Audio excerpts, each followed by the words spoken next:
Go wash your hands. Hello, listeners of the Wash your hands. Mad Scientist Podcast. I'm your host, Chris, washes his hands, Cogswell, joined by my co-host, Marie Mayhew. Day drinking Mayhew. Oh my God. Marie, Woo! this episode we are talking about the specter of death, the hall of the unliving, the crisis of our times. Holy smokes. Coronavirus. It's like I walked into a Romero film, right? It's like 28 days later. Night of the Living Dead. Except it's not yet. Golden right? Girls. Jake, roll the tape. It's like Golden Girls.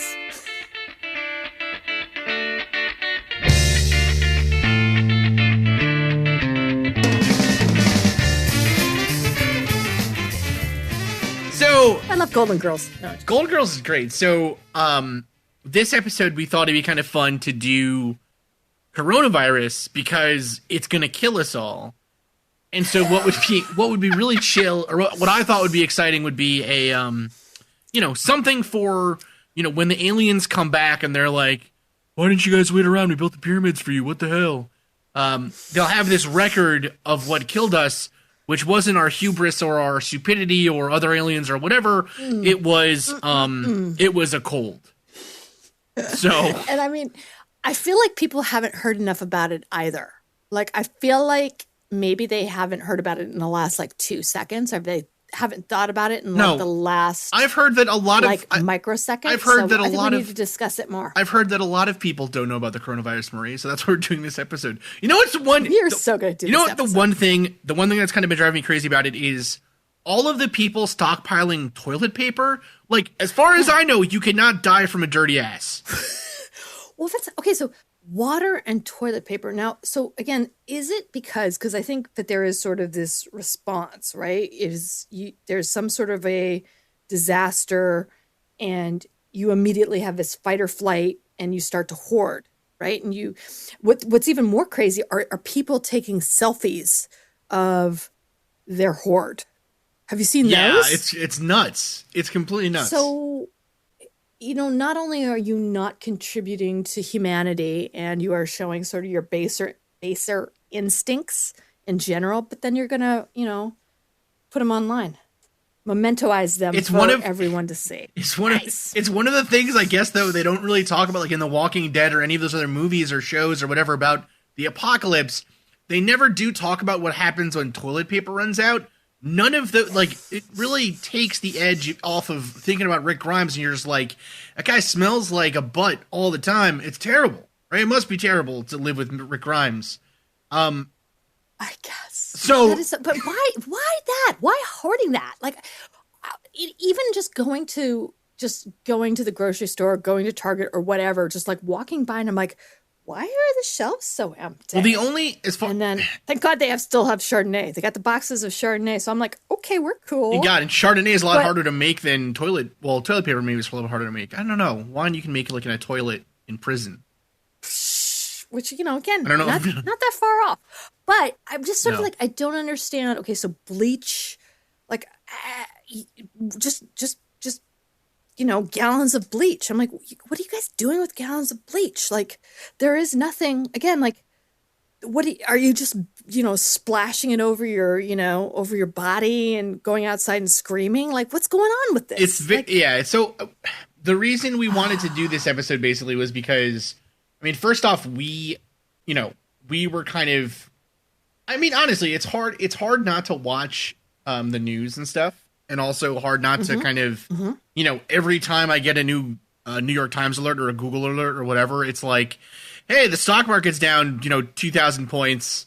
Hope you haven't recently started doing Robinhood because you thought it seemed cool, Chris Cogswell, which is what you did, you freaking idiot. I was like, now seems like a good time to get invested in the stock market. Bam! But it is. The thing is actually, but whatever, it's fine. This is the best time to invest. So, just saying. Okay, first of all, we should say really fast, we are not financial experts and we are not health experts. No. We don't have your doctor Cogswell, but you are not a medical doctor. No, if there was like a piping problem on an airplane or something, I could help. But we other have a than nanoparticle that's right. that's like harassing the captain. You'd be like, is there anybody who's really good at zeolites on board? My time. Be like, yeah, it's not, hold my watch. But at the same time, though, there is, I think, a lot of there's a lot of sort of, I think, misinformation out there about it, and frankly, I know I at least have been falling into it a little bit here when I I read stuff and I'm like, I don't know how I can gauge whether or not this is real or not, or if it's meaningful in any way or anything else. And so we kind of wanted to have a sort of just a rational discussion about this together, hopefully to be at least somewhat, even if it's not going to be, necessarily educational for you listeners, at least it'll be a little bit, I don't know, satisfying, I guess. Yeah, it'll be fun and it'll be funny. A sanity check. Right. So it's a semi-sanity check. So the first thing I think that's really interesting is, a coronavirus itself, right? So a coronavirus it's a specific type of infectious disease. It's a virus.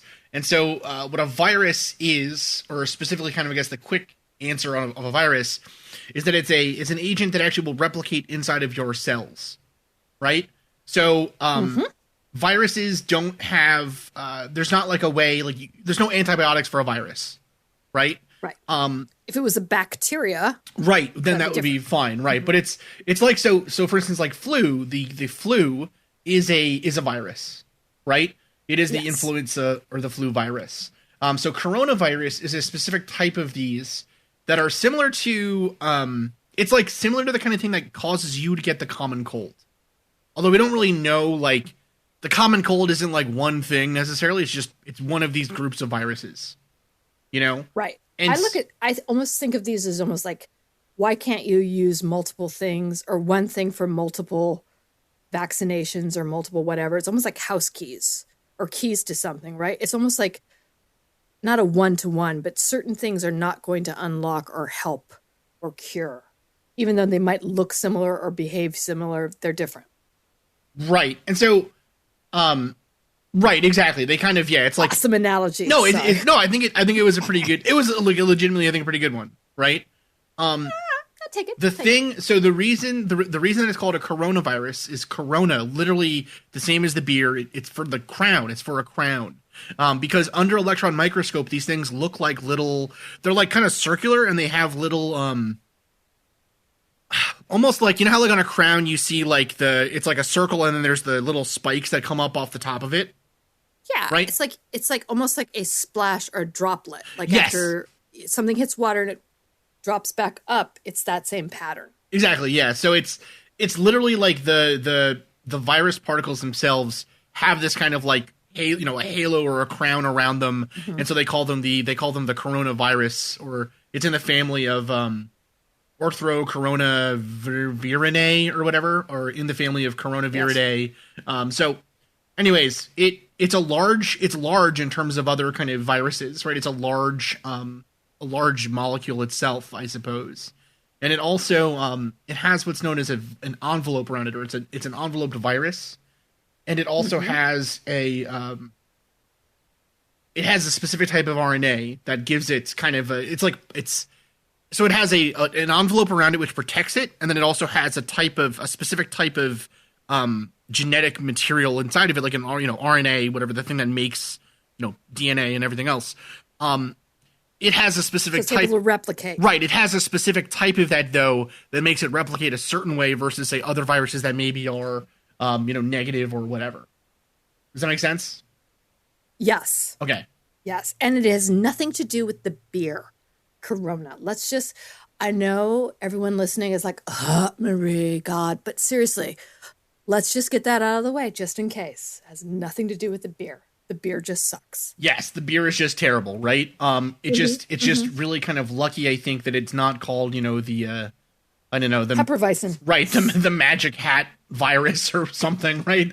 But so that's kind of what, in terms of its like structure and everything else. So when we think about ways that we can like disrupt it or hurt it or everything else, a lot of science effort goes into like, can we disrupt the Can we disrupt its replication? Right? Can we disrupt the thing around the virus? Right? Yeah. Can we weaken the envelope? Right. The envelope. That's kind of like where science is right now, or where research is kind of working.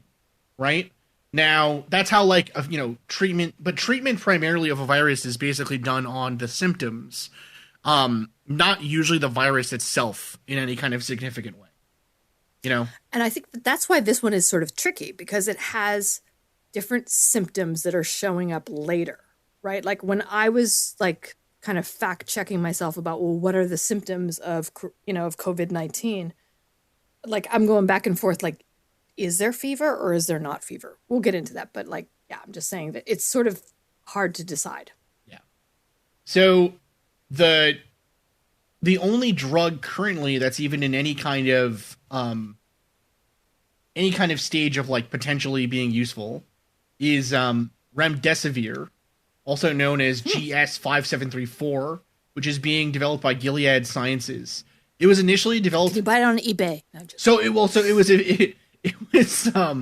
it was initially what's the word? Along with Clorox wipes, is it on eBay? It's right with that, and yeah, they sell it in a little thingy you can buy at an airport. Initially that was developed for the Ebola virus.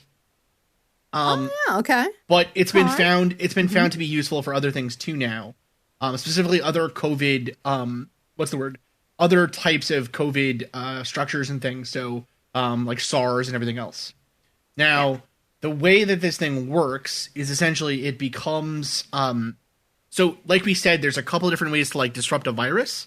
One of those ways is to actually get it to not be able to reproduce anymore. Right? Or to mess up its RNA, that thing that kind of the RNA gets turned into DNA, and then that's how replication happens, and yada whatever, all that biology stuff that I'm not very good at. We're just gonna hand wave like 50 years of biogenetic research and everything time else. Travel. Yeah, we're just gonna whatever, right? It just happens. We're going the ancient aliens approach. I don't know how it works. I'm just gonna say magic, but it does. But essentially though, the way that this drug works is it messes up that replication by causing mutations in the RNA itself, which renders it inert. Yes, so it basically inerter. Right. It causes that. It does this in a really kind of interesting-ish way, because we still don't really know how it does it necessarily. Like we don't know that. So the way that all these reactions happen in your body are basically like polymer reactions. And so polymer, the way that they grow is it's like you have two ends, let's say, and one end is, let's say, it's neutral, but the other end is positive, right? And then you cause like a battery. Right, and then you cause something to happen where a bunch of the neutral ends become negative ends. Right? So in a polymer, a lot of the times what this is it's like you catalyze it in some way. So you add what's called an initiator, right, or an activator. So you shine light on it, which is like how you cure UV resins, or you heat it up, and that causes a radical to form, and that's kind of the end that does the reacting. And so now you have a bunch of things that have a positive and a negative end, and those negative and positive ends just start coming together. And so it just grows really, really quickly. And it does what we call kind of exponential growth, which is, or it can do exponential growth, but it grows quickly, right? That's kind of the main thing here. But eventually though, that polymer reaction has to be terminated. Otherwise, all of the polymer will react with itself, and you'll end up with just like a big, a plastic bottle is like, literally it's one polymer molecule. That seems crazy, but it's because all of the polymer is allowed to cure. So it's allowed to all react and become like one or, one thing, right? So instead what they can do, or what you can do, I guess, if you're good chemically, is you can introduce what's called an inhibitor. And what the inhibitor does, or a termination molecule, and what that does is it changes all of the leftover negative ends back into neutral ends, right? Or like it caps them or something, so that further reaction can't happen anymore. And so basically you can kill the reaction very quickly, and then that replication can no longer happen. Right. So you're basically enabling or not enabling, but almost discontinuing its progress. Right. So it's like a similar, like an analogous kind of idea. What they're doing here, they're like causing the replication to terminate. So, the virus can no longer kind of make more of itself. And literally as well, the RNA is being like capped. It's being terminated in some way. But we don't really know how that happens. However, what's the word? It's basically, it causes it to stop being able to replicate itself and stop infecting your cells and hurting you, basically. And you're able to treat it, like you're able to it becomes less of a threat to your immune system. Yes. So it basically stops being, right, like it stops being replicating, so then your immune system can fight it more easily. Yes. Now, so here's my thought though. Like, how scared should we really be? With all the science, like I get what you're saying, and I get like Gilead's, they're a couple of years though, right? I mean, we're a little ways away from this actually being something that's tested and FDA approved, and it's going to be rolling out. Like, and right now we are in the midst of all of this information. So, in your opinion, like, how worried are you? Oh, me? I'm deathly worried. Yeah. Because I'm like a crazy person. So, you are not like a crazy person. So right now, so it's interesting, right? When we were trying to like research for this episode and get stuff that would be useful for you as a listener to like kind of know about this, which was a box of wine on it's really you're welcome, dear listeners. It's really hard to find good info because there just isn't, like, it's a new thing. However, we know how other diseases like this have spread in the past, or how other viruses, I should say, have spread in the past like this, like MERS, which is Middle East Respiratory Syndrome, SARS. We know how these other things have spread over time, right? But what we don't know, I guess, in this case, is because it is so new, we don't know, for instance, like the transmission rate, which is really important. So, for instance, like you can imagine if every time if one sick person is on average likely to spread it to 2 other people, then you have exponential growth. Right. Which means that, so exponential growth is like 1 person becomes 2, 2 become 4, 4 become 16, right? Like it's 32. Yeah, right. Exactly. It's square rooted up and up and up and yeah. up and up, right? So it doesn't take a lot of, like, it doesn't take a lot of Stephen King. Yeah. Stephen King, Captain Trips kind of stuff. Right. Yeah. Right. It doesn't take a lot of like generations of transmission, let's say, and not really generations, but it doesn't take a lot of stages of transmission rather, for it to spread super fast. Based on, so that's one issue that we don't really know. We don't know the transmission rate. We also don't know how many people currently have it, because, it's spreading so quickly and we're so unprepared to test for this thing in a lot of places that it's really like, we'd have no idea,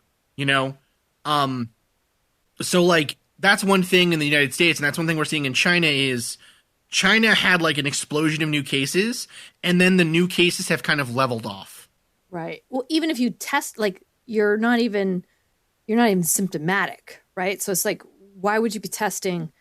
You'd have to be testing a population that's not symptomatic. Because as soon as you're symptomatic, you basically have it. Right. So that's the other thing that I think is kind of problematic. Yeah. So we're not. So in other words, we're not proactively testing. We're testing post like symptoms happening, and not only that, but like bad symptoms. Right. No one with a cough. Yeah. No one with a cough and a fever is like, I wonder if I have COVID-19. Because the social stigma and like the economic stigma and the pressures and everything else, like, you can imagine, right? If you are from like, I don't know, like 10 years old all the way up to say like 60 years old, right? And you don't have an underlying medical condition, you don't have, you're not immune compromised or anything else. If you get this and you have to choose, like, well, I work for a company that doesn't give me paid time off. So, and I could lose my job if I go in and I can't quarantine myself for 2 weeks if I think I might have this. You're not going to do that. Yeah. You know, Yeah, like and you're like, I don't even know if I have it, right? Like that's the other thing. It's like I have a cough, exactly. right? I have a cough, and that's it. Like how many things could give you a cough? A million different things could give you a And cough. that's what goes back to the challenge that Marie you were saying earlier was that if you're like, so the symptoms of this thing range all the way from like, you know, cough, shortness of breath, high fever, like that kind of stuff, Yeah. all the way to like cannot breathe anymore, pneumonia, you know what I mean? Like need a respirator to live. Right. So to nothing. Right. You could have it and not be symptomatic. Right. Oh yeah, exactly. You know. All the way to you not having anything for like a week, and then one day you wake up and like you have a fever and whatever, but you seem okay. It all depends on like how healthy you are to begin with, your in personal kind of resistance to this in terms of your immune system, all millions of different factors. So it's super hard to know. But on the other hand, though, we do know from estimates already that the rate of you passing away from something like this is between 3 and like 4%. And again, that number is kind of skewed because the people you can imagine if this is, and we can't say for certain, but you can imagine the people who are going to hospitals and reporting that they think they might have this are the people that are really symptomatic. Well, debatable, right? I mean, that's true. This brings up an excellent point and a very good question because there's no hard data to come out of yet that they've been able to start to define for symptom surveillance, which is something that the CDC is actually has the capability to do. So the CDC can monitor emergency rooms to know kind of what is the prevalent reason that someone or a group of people over a period of time are coming in and reporting to say, like, again, with something like this, if you are coming in and all of a sudden it starts to spike, visits to the emergency room with this actual diagnosis start to spike, then you're able to understand sort of, all right, we've moved into this level with this disease, right? People are now going into the emergency room. The emergency, the triage is saying, actually, yes, you do have this or you don't have this, or we're starting to treat like this. But there's also the idea of, I think I may have it, so I'm going to go into the emergency room, but I don't have it. So they're almost having to do, double duty within healthcare of just being able to, because of the scrutiny, the media, the concern about this, about, just being on the receiving end of that and having to kind of weed through a lot of people that are now coming in very concerned about their health. Yeah, no, I mean, that's absolutely true. So I guess, and that's what makes this such a challenging thing. Like even in a perfect situation where we knew this was coming, you know what I mean? We knew that this was going to happen. Oh, yeah. We had testing protocols in place. We had everything else. And like, in all fairness, we probably should have thought that something like this might happen because there have been enough close calls over the years that like, why weren't we a little bit more prepared for this? It's only a matter of time, right? It's only a matter of time before this happens again. Really quickly, if you did see 60 Minutes last night on Sunday, they had a whole thing where they had red team training about this exact same scenario. You are now hit with a pandemic, and they had all these different, professions at the table. One of them being CDC and China, and they outlined this exact scenario. Like, what do you do to ensure your supply chain for things like masks, all these things that, again, could create a run, like a false run or a true run on supply occurs. What are you going to do? And what's sort of the protocol that you should follow? Because there should be a known process, right? Like you were saying, this shouldn't be a surprise. Like the last thing you want is sort of the feeling that your government or your health providers or anyone who you look to as that you look to almost, I don't want to say authority, but that you look to for something like this is like unprepared, right? I mean, you want to be like, oh, okay, this is what I'm supposed to do. And I do think that in some ways is adding to the panic because You need, I hate this is like a saying I've heard in so many, like anybody who's got any kind of a corporate job, a steady hand on the tiller, yeah, on the tiller, like, right, steady hand guiding the ship. But you think about that, and again, I'm not being political when I say this. I'm saying in general, what is the single best course of action? How do you set down the processes, and how do you disseminate information that is not going to freak people out but is going to be accurate? I think is what you have to do. And like, what is the most realistic way of dealing with this? Because right now, I work in healthcare to a certain degree, and I will say that it's like, it's challenging because I'm cynical to begin with. And it's like, oh God, I'm going to talk about COVID again. I can't stand it. But, but at the same time, like, you have to have somebody who's giving that type of guidance, but it has to be consistent. It has to be national. It has to be something that you feel is a safety net, or else you're going to freak out and you're going to take matters into your own hands. It's my 2 cents. No, you're going to go to Target and buy as many boxes of Chardonnay as you possibly can, because you've heard you can make, like, my other favorite thing about this whole thing is, like, so if you run out of hand sanitizer, you can make it out of vodka. Oh yeah, absolutely. You just put vodka in a little spray bottle, it'd be fine. Actually, so speaking of going out and consuming, here's a word from our sponsors.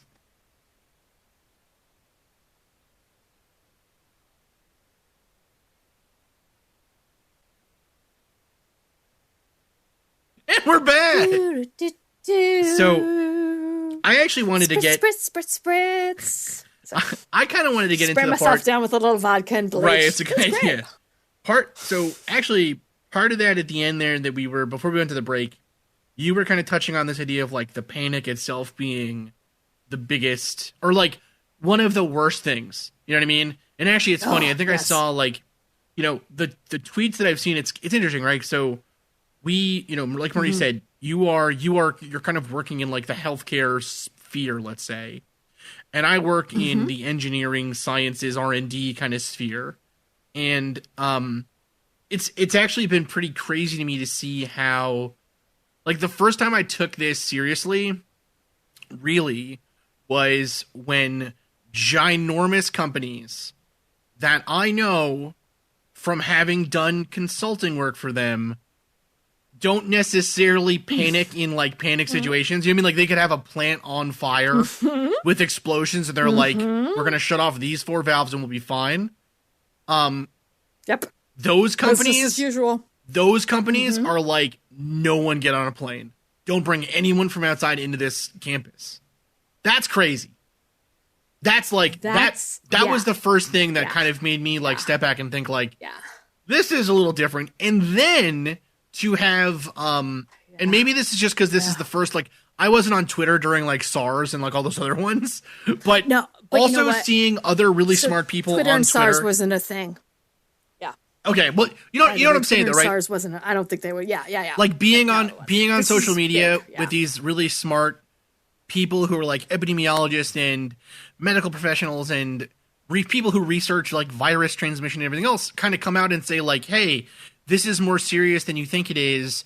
Even if you aren't in that age population of like, even if you're not in that bracket of people who is at risk of death from this, you will get sick and you could kill someone else through transmission, and that's actually, I think, one of the most, kind of like Flashback Thursday. Sorry, almost morbidly Flashback Thursday. No, morbidly kind of comical tweets I saw about this was someone who like is an active, like a vocal voice in like, she is immunocompromised.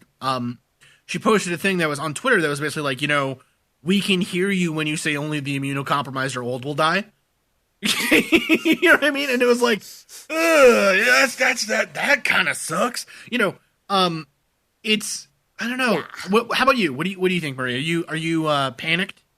Well, so I'm not panicked yet. Well, I mean, so the way I look at it, and again, like having conversations, talking to people about this, talking to people that actually have knowledge in healthcare. Again, I do not, but I think the thing that's worrisome is when you see like the Louvre close, right? That was when I was like, what? Yeah. They just shut down, right? Or even how it is affecting uh how it is affecting like my husband normally works at the opera house and the ballet, and they've shut down both of those now because again, they don't want to bring people together in a big space. So when you start to see sort of these huge ripple effects things, which, again, if it was just one, it wouldn't be a big deal, but you kind of start to get hit on all sides with the financial implications, the Mhm. cultural implications, sort of just the general fear. That's when you're just left like, oh my God, I have no idea what's going, like, this seems really, really bad. Um, but what I think it comes down to is that, you know, um, again, you just have to be able to understand what is it that you have to do within this space time to try and prevent yourself from getting sick. You probably will get sick, but to be as best prepared for that as possible. But then also like to contain that or mitigate that as best possible, which is, with the washing of the hands, staying at home, just sort of listening to medical professionals about what your next steps are. And so I myself defer to the CDC, right? And it's again like they are the people that are the ones that are saying, so this is the what you need to be taking into consideration now and what you need to be doing now. Um and that's really like I don't want to panic because I feel like again there's all these reasons why I feel like that would be very easy to do but I'm trying not to. It's You know funny. what I mean? It's like, because I Yeah. know, but like, it would be so like, there's just like, you go and you're just like, people are buying stuff. I gotta buy that. Oh my God, I gotta buy that toilet paper. But you're kind of like, well, I don't know why. I don't know why I need to do this. And that kind of fear, that's the real contagion in some ways too, is that you're just like, there's no control, there's no voice of reason. It is, not just Lord of the Flies, it's the zombie apocalypse. And it's like, no, the only thing that's going to hold us back from that is the idea that, humanity has a measured approach. We're not in it by ourselves, and we have a shared responsibility to everyone else to be responsible. Yeah, and that's terrifying because people are idiots. I know, man. Like I know. honestly, it's the same feeling. I'll never forget when I was like 12 or 13 or something. I went to Black Friday with one of my cousins, and it Oh, was see, terrifying. Like, so scary. You know what I mean? Like, I don't like big yes, crowds to begin with. yes, And then to have these people like fighting over crap and whatever, and it was like, oh my God, that was almost like the same feeling I got. So I went to Target. So I travel for work all the time. So actually, I've traveled recently. I was on a plane. I was on a number of planes last week. And this is Monday. What is this? Monday, March 9th. So I was like sending people pictures of me on airplanes, like, hey, this is great. No one's flying, so all of my flights got upgraded. Like, I didn't. Oh my God, I've never even flown this airline before, and they upgraded me. This is wonderful. You know, at the same time, it's though, like the text from you where you're like, if I die of COVID, if I get the COVIDs out here, I'm gonna be pissed. yeah, it's gonna be terrible. No, I was really annoyed. I was like, I'm gonna miss Animal Crossing coming out. No way.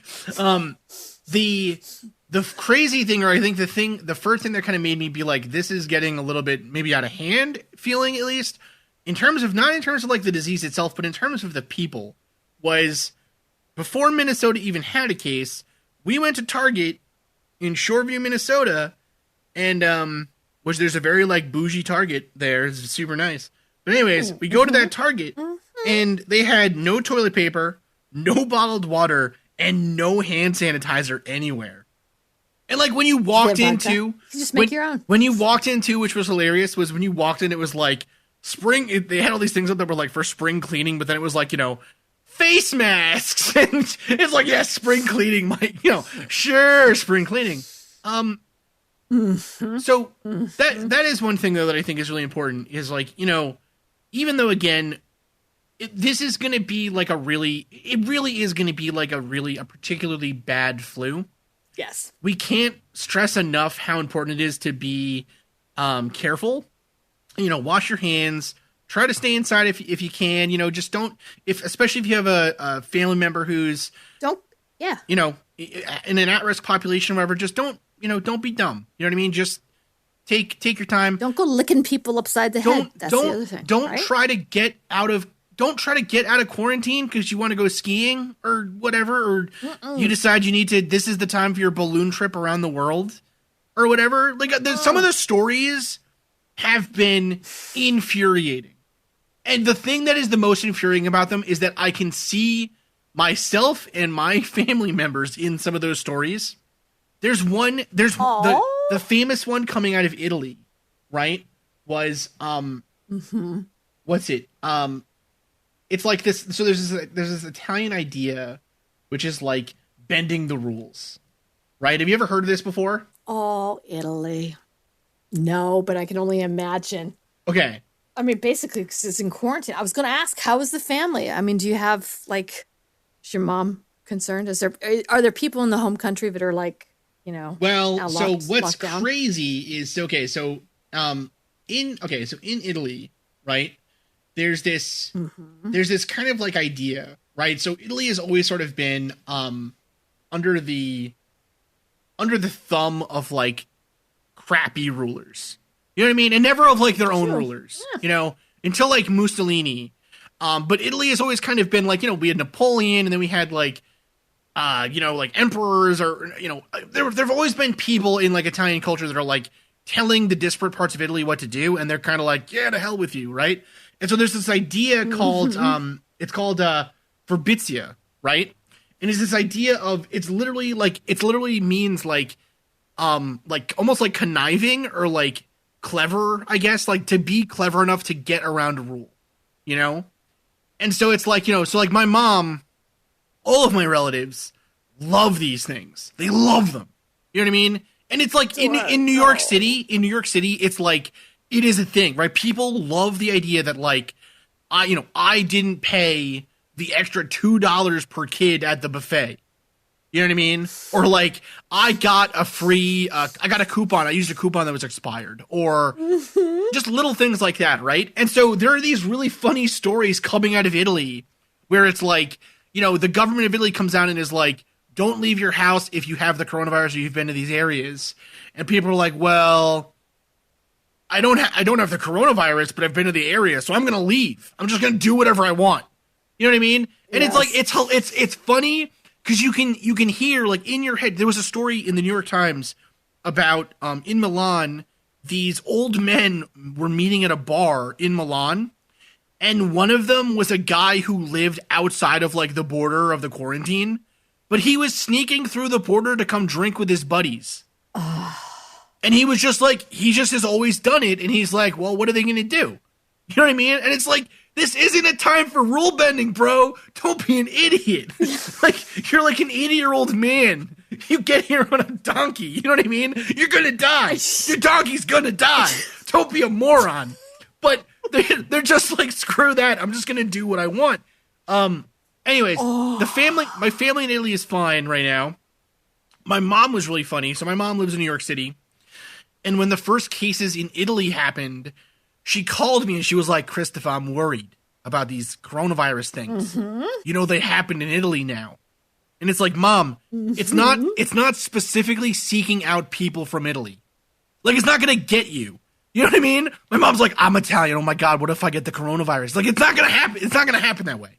You're going to be fine. Well, I mean, you know, that's true. But she should get out a picture of the Pope or something. Just hold it. Oh my God. Close. Oh, poopy Papa de Popo. Yeah, it's intense, right? So there's like a lot of Dora. There's a lot of it's interesting. So I don't know. I mean, I'll say this, right? A lot of my work stuff has been disrupted because like big like the AICHE conference in Houston, Texas this spring just got canceled. You know what I mean? ACS's conference, the American Chemical Society in Philadelphia, got canceled. The American Physics APS canceled their conference. Like, people flew in that morning and found out that the conference was canceled, and they were like, well, what are we going to do? You know what I mean? So it's interesting again that there are these things happening. And yet, in the midst of all this, Marie, I'm happy to report I went to my first University of Minnesota basketball game and had a great time. Excellent. So a lot of people. Excellent. There were a lot of people around me, so Excellent. hopefully I don't get sick. But Oh God. no, but honestly though, God. just Wash your hands. Yes. Just, again, like I agree with you. You're like, people are idiots, but it's also, I think that is the only. I mean, honestly, there's nothing you can do, right? I mean, it is a sickness. It's a virus. It's not going to be reasoned with. It's not something that is, that is within your realm of natural control. You're going to have to try and adapt your behavior to mitigate now getting sickness. There is And one. that's just a simple thing. There is one thing though, It's like really hard. it is not though. Like I think when people think about diseases like this or viruses or whatever, communicable diseases, Zombie apocalypse. Well, Yep. I think the movie Ebola did a big disservice to us all. I never saw that. Oh my God, Marie! I never saw Ebola. Ebola? Is that an actual movie? No, it was called Outbreak. I think it's called Outbreak. Contagion? I'm a moron. No, it's think called it's called movie. Contagion. No, it's called Outbreak. It's called Outbreak. Is Yeah. it a documentary? No. It's a movie. It's about a monkey going around and like biting people and giving them Ebola. It's awesome. It's super scary. It's got a. I just asked if that was a documentary. Oh my It's got a 56% on Rotten Tomatoes. Paltrow. Ooh, sign me up. Super good. So, I like it when they don't break 60. That's some good film. That's a great film. So, no, but like in reality though, right? In that movie, it's like they're in like the room with the person that has the disease, and then their like suit gets a hole in it, and they're like, oh my God, and then they start like bleeding out of their mouth and nose and everything else. That's not going to happen, right? If there's one thing we do know, it's that healthcare workers who are treating people with this, who take proper precautions, don't get sick. So it's not transmitting through masks. It's not transmitting through gloves. It's not, all of those things are working. If this was Captain Trips, it would have been much faster. Oh, if this was a true apocalypse, zombie kind of super flu, we wouldn't be podcasting. That being said, though, fortunately for you, we still are. Right, it's great. That being said, though, the masks do nothing if you aren't sick. Like, the masks are only to protect other people from you. You know what I mean? We've been joking about, so at my work, we have been discussing the masks, and we've been all like kind of joking because my one coworker has been like, yeah, man, you know which one I want? I want the N95 from Wutan itself. And I'm like, oh, Supreme just dropped their N95. And he's like, I want that. And I'm like, I know, but it's sold out already. And he's like, oh, man. So I feel like, it almost becomes this weird, like, you don't need a mask. Like, No. The masks that you would be able to get your hands on are not the masks that any kind of, you shouldn't just let the health professionals. Right. Like, just wash your hands, man. Right. Wash your hands. Wash your hands. Don't touch your face. I know it's hard. As someone who like twirls their hair like an idiot on the train all the time and in public places and everything else, I understand it's hard. Wash your hands. Play with a fidget spinner or something. Like, keep them off your damn face. Yes. The other thing too. Just try it. I mean, slime. I don't Slime know is how healthy great. that is. I have no days, idea. But slime. Well, so that's the other thing too. I think the reason that this is being taken so seriously, besides the fact that just like everyone loves a good horror story, the reason I think that this is being taken so seriously, though, in all seriousness, is because it can transmit to people with relatively mild symptoms who are healthy, and those are the vast majority of people, right? It has a much better chance of going undetected. And so if you are like, it's not really hard to think, you go to a bar and someone is there who's just recently gotten back from a trip to Italy, or forget Italy, gotten back from New York or anywhere else that has big outbreaks right now. Seattle. Right. They were on the train with somebody or on a bus or whatever. They unwittingly have it and they're another carrier. They give it to you and you work in a hospital or you work in a in an old folks home, or you work at a kindergarten, or You work in any of a these things, you work in a right? supermarket. Yeah, exactly. And Right, yeah. somebody, and then you give it to somebody who does work in it. It's like, yeah. Oh, Right. It's not hard to unwittingly be like that chain person in that link, where even if you don't think like, well, I don't know. The last time I saw an old person was, in reality though, right? Like old paper. no, but seriously, like the last old time, paper? Yes. the last time that I was in like an old folks home was a long time ago. You know what I mean? Right. But I see lots of people in my daily life. You know what I mean? And I work from home. Like I'm not even, No, and you have a social responsibility, like Yes. this, because you are part of the human race, right? And it's like you have a responsibility to everyone else to try to do your best to not spread this contagion, and that is the bare minimum. Just washing your hands, just being aware of it, and not bogarting all of the vodka. That's it. That's all I'm asking. No, for sure. Yeah. It's not a So, butt. so It's not listeners, much. at the end of the day, with this whole thing, I mean, yeah, like Marie keeps saying, and we keep kind of harping on here, right? Wash your hands. Be careful. Just be smart. Don't I don't know. Don't put yourself in kind of. I don't know. Don't go on a cruise. Don't stop with the cruises. Oh god, we didn't even. Right Here's now. the beautiful thing is we got done with this entire thing. We didn't even touch the cruises. Well, they're just Like that's a oh my god. You know what's right? funny? You know what's actually funny is in the very early period, like the Renaissance around there, the first mental asylums and the first like leper colonies and whatever in Italy were boats. Mm-hmm. They were barges that just hung out off the coast. You know what I mean? And it's like we are kind of, all it took was a buffet to make that chill. Like all it took was Have diarrhea. you been on a cruise? I have. I love cruises. Have you been on a cruise? Cruises are awesome. So Paul and I went on a cruise, and I swear to God, the funny thing is, it was the exact same boat as the one that is now. Oh no! Has, hopefully, at this point, yeah, it was the Princess, right? And we were looking at the pool, and I was like, "That is the exact same boat that we were on." Holy! I mean, it was, but it's insane. Like to me, it's almost like okay, not to be gross about it on a financial level, but like if you want to talk about an industry that is ready for a rebirth and quote unquote disruption, cruise line, right? I mean, the cruise line has had nothing but like gross, exploitation of going into ports and, just exploiting sort of the native population for these, for tourism. It's had health issues, just abundancy of that. And it's just sort of like, again, a layover from the late 70s, early 80s.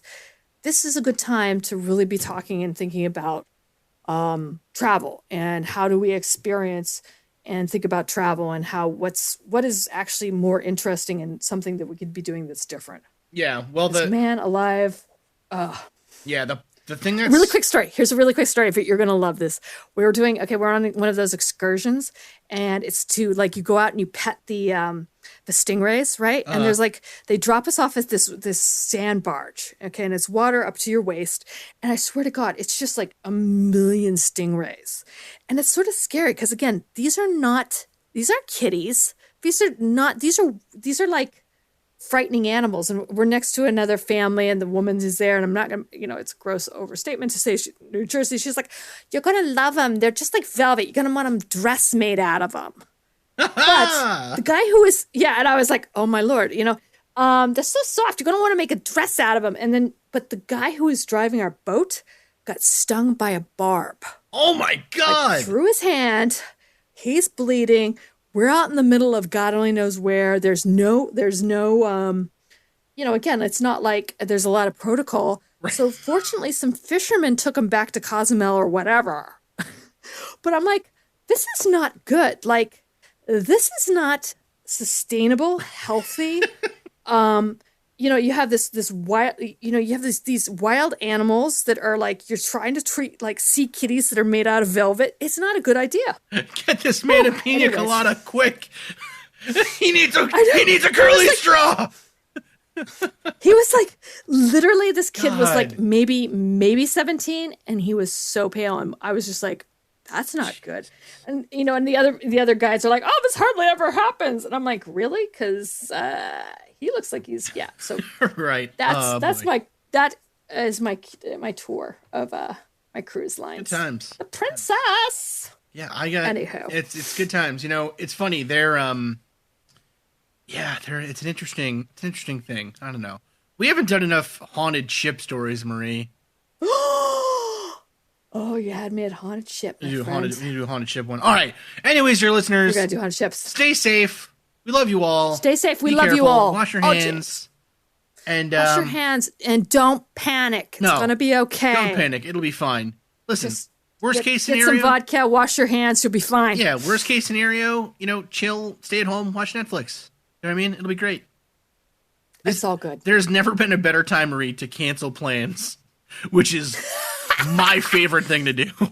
I love that. Oh my God. I know. Introverts unite. Thank you again, dear listeners, for listening to the Mad Scientist podcast. I have been your host, Chris Cogswell, joined by my co-host, Marie Mayhew. If you'd like to contact the show, please send us an email at themadscientistpodcast@gmail.com. That's all one word. You can also follow us on Twitter at Mad Scientist Pod or at Team Giant Squid for Marie. And of course, you can see us on Facebook, on Instagram, and all over the internet as the Mad Scientist Podcast. And again, our logo is the one with the pumpkin head, so it's easy to see. Mm-hmm. If you've enjoyed the show tonight, please consider supporting us on Patreon, where the money that you give to us will help us to promote this show further, to make it better, and just to spend more time making it. Yes, we love doing that. We do love doing that. Our logo was designed by Carrie Shaheen. Our web design is done by Desdemona Howard. Woohoo! And our sound design is done by Jake Cardinal.